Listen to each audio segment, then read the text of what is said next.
మిత్రులందరికీ కూడా ఉద్యమ వందనాలు. ముఖ్యమంత్రి రేవంత్ రెడ్డి గారికి తెలుసో తెలియదో మరి డిజిటల్ మీడియా అనేది తెలంగాణలో మాత్రమే లేదు, దేశవ్యాప్తంగా ప్రతి రాష్ట్రంలో కూడా డిజిటల్ మీడియా ఉన్నది. డిజిటల్ మీడియా అత్యంత చురుకుగా అయినటువంటి పాత్ర సమాజంలో పోషిస్తున్నది. మనం ఈరోజు ఒక పెద్ద స్కామ్ కర్ణాటకలో ధర్మస్థల కుప్పలు కుప్పలు శివాలు పడినాయి అనేటువంటి విషయాన్ని ఈ దేశంలో ఉన్నటువంటి మెయిన్ మీడియా ఏది కూడా చిత్రీకరించలే, మెయిన్ మీడియా ఏది కూడా బయటికి తీసుకురాలే. డిజిటల్ మీడియా వల్లనే సాధ్యమైంది. ఆడ ఈ దేశం ఛత్తీస్గఢ్లో అనేక మంది ఆదివాసీలను హత్య చేస్తే మెయిన్ మీడియా ఎప్పుడు కూడా సపోర్ట్ చేయట్లేదు, కేవలం డిజిటల్ మీడియా మాత్రమే దీన్ని బయటికి తీసుకొస్తూ ఉన్నది. పంజాబ్లో హర్యానాలో రైతు ఉద్యమం తీవ్రతరమై ఢిల్లీ నడిబొడ్డుకు వస్తే మెయిన్ మీడియా సపోర్ట్ చేయలే, ఇలా డిజిటల్ మీడియానే ముందుకు తీసుకొస్తూ ఉన్నది. ఈ దేశంలో మనకు పక్కన ఆదిలాబాద్లో ఒక మహిళపై అత్యాచారం జరిగితే డిజిటల్ మీడియానే బయటకు తీసుకొస్తూ ఉన్నది. ఎక్కడైనా రౌడీ భూ కబ్జా చేసి అక్కడ ప్రజలను భయపడతలకు గురి చేస్తే డిజిటల్ మీడియానే ధైర్యంగా ఆ విషయాన్ని వెలుగులోకి తీసుకొస్తూ ఉన్నది.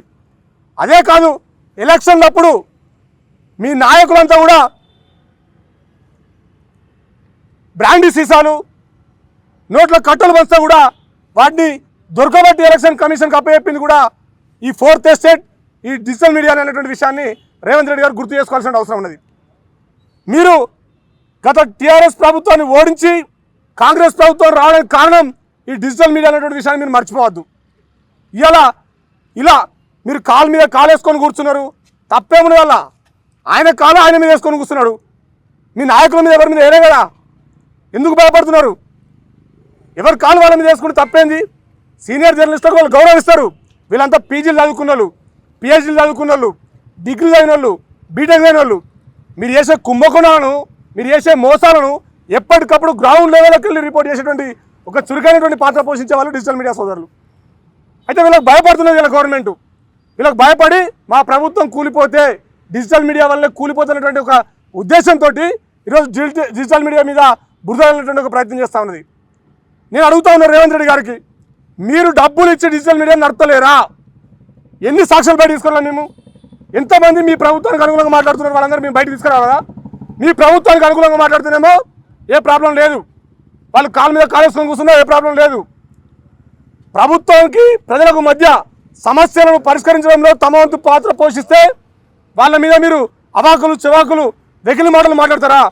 బాధ్యతాయుతమైనటువంటి ముఖ్యమంత్రి స్థానంలో ఉన్నారు మీరు.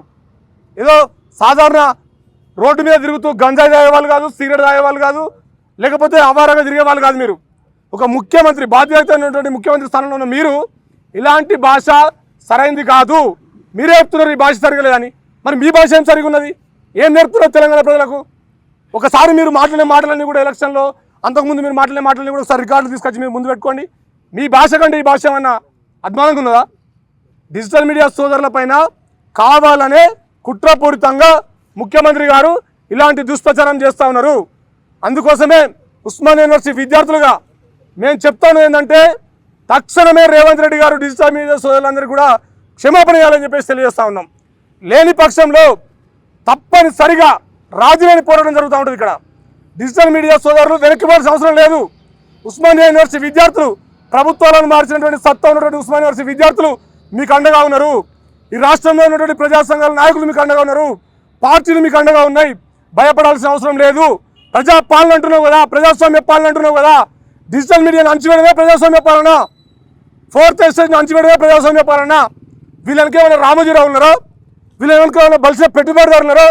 నారాయణ శ్రీనివాసరావు ఉన్నారా? వీళ్ళకైనా కోట్లాధిపతులు ఉన్నారా? వీళ్ళు నెలకు లక్షల రూపాయల జీతాలు తీసుకుంటున్నారా? తమ జీవితాన్ని సర్వస్వం అర్పిస్తూ ఈరోజు బాధ్యతాయుతంగా వాళ్ళు ప్రజల సమస్యలను నిలగెత్తి చాటుతూ ఉన్నారు. ప్రజల సమస్యల పరిష్కారం అవుతున్నాయంటే ఇలా డిజిటల్ మీడియా వల్లనే. ఆ విషయాన్ని గుర్తుపెట్టుకోవాలని చెప్పేసి తెలియజేస్తూ తక్షణమే రేవంత్ రెడ్డి గారు డిజిటల్ మీడియా సోదరులందరూ కూడా క్షమాపణ చెప్పాలని చెప్పేసి, లేకపోతే డిజిటల్ మీడియా సత్తా ఏంటో చూపిస్తామని చెప్పేసి ఈ సందర్భంగా తెలియజేస్తా ఉన్నాం.